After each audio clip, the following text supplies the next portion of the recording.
Hello, hello. I hope you're doing really well this week. We have some pretty intense energies in the sky, and I imagine they're hitting you either one way or the other. You're probably sitting at one of these extremes. Either you're really excited to the point of urgency and anxiety about getting on to the big creative project, or on the other hand, you might be feeling just a little bit burned out, a little bit like, can't I just take the week off and cozy up on the couch with my cuddly dog and my sketchbook and my cup of coffee or tea and just listen to the wind blow outside? So either way, I'm hoping to share some supports with you today for managing your energies under these really exciting skies. So I'm Bronwyn. I'm a predictive astrologer here on beautiful Vancouver Island, and it's my job to help you align with natural cycles and experience that sense of belonging that comes with feeling really embedded in the rhythms of nature, including the rhythms of our beautiful living sky. So that's my job as your astrologer, and my approach to astrology is to bring comfort, inspiration, and a sense of awe and wonder at the world that we live in. We have just, as I'm sure you've heard, we have just gone through a pretty major planetary transition with Pluto moving into the fixed sign of Aquarius, where he's going to stay for 20 years. So I may have chatted with you guys a little bit last week about this, but when those big outer transpersonal planets that are so slow moving make a big change, sometimes we can experience it, or should I say, it takes us a minute to figure out how we're experiencing it in our bodies and psyches and emotions. It can be a little bit abstract. We might understand, okay, the next 20 years, air sign, Aquarius, Aquarian humanitarian ideals, big technological changes. I'm sure you've heard the talk.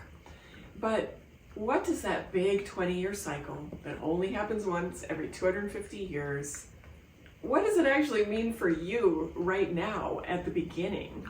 We did some threshold work last week and talked about entering into this new period of time. Now we're here. So how does that feel? This is the job of the moon. Now, we know she moves so rapidly through the zodiac, right? She completes her zodiacal journey in 28 days, just a little under the time it takes her to go through all her phases. Pluto, on the other hand, takes 250 some years to take that same journey all the way through the zodiac. So what's the moon's job? The moon's job is to take the light, the sun, the planets, and the stars, and bring it home to us, to our feeling heart, to our bodies. The moon in the astrological chart is just that. It's our feeling heart. It's our human story. It's how we experience the big energies through our bodies. So I like to pay really close attention to those first lunar transits when we go through a big ingress like this with Pluto moving into Aquarius. It's all very heady.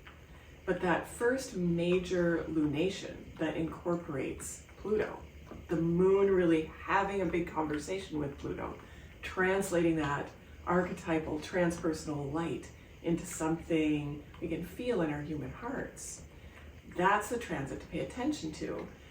That's going to give you the emotional and psychological, shall we say, marching orders for this next little while of Pluto in Aquarius.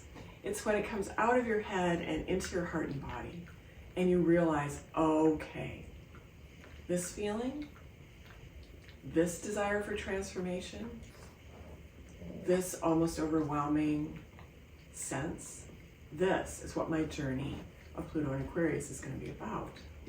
So that lunar conversation is happening today. I'm recording this on January 25th on the full moon in Leo. And that full moon in Leo is right across the zodiac. She's opposing the sun, of course, it's a full moon, but she's opposing Pluto. So this is a major conversation between Pluto and the full moon. Pearl's just oblivious to all of us and noisily enjoying her bone over here. I hope you guys don't mind. Get down. Pearly, go eat your bone somewhere else. This is my life, trying to have these really profound conversations, and in the meantime there's like a pug slathering in the background.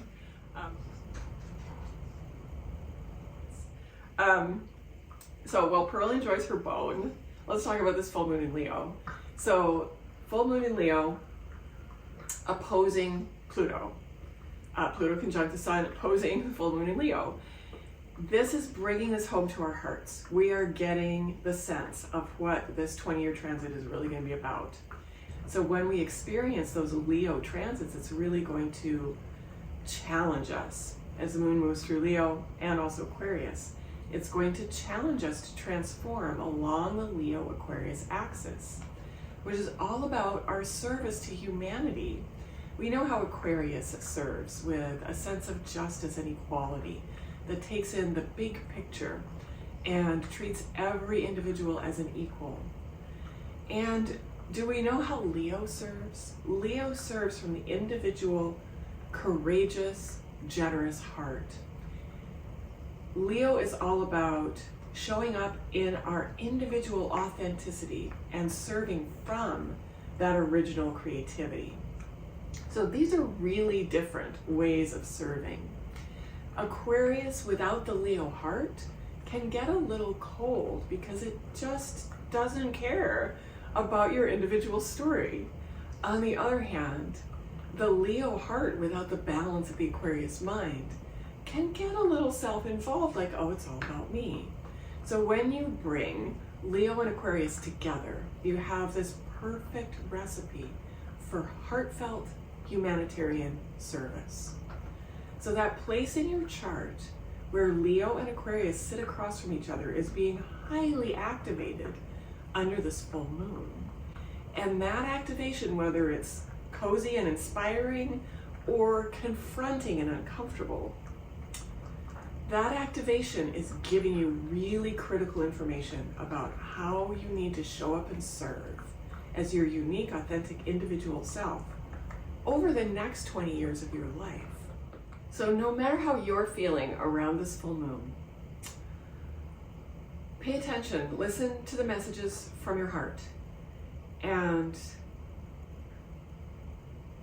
give some consideration to what your ideal of service is. Both intellectual big picture around justice and humanitarianism, and what's coming from your deepest heartfelt courage.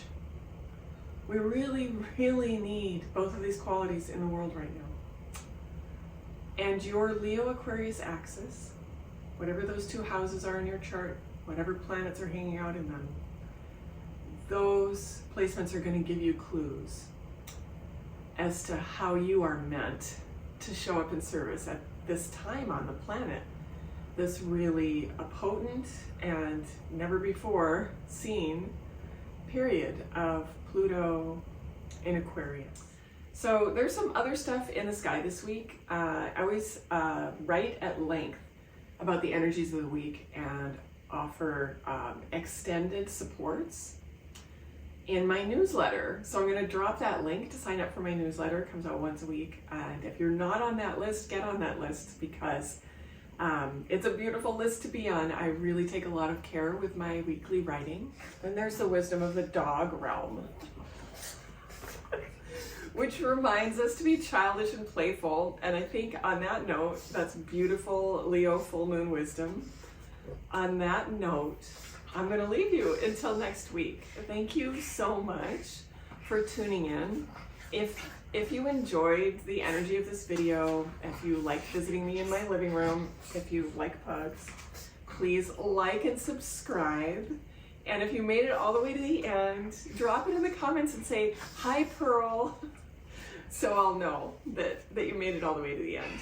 Okay, all of my love. Until next week, bye for now.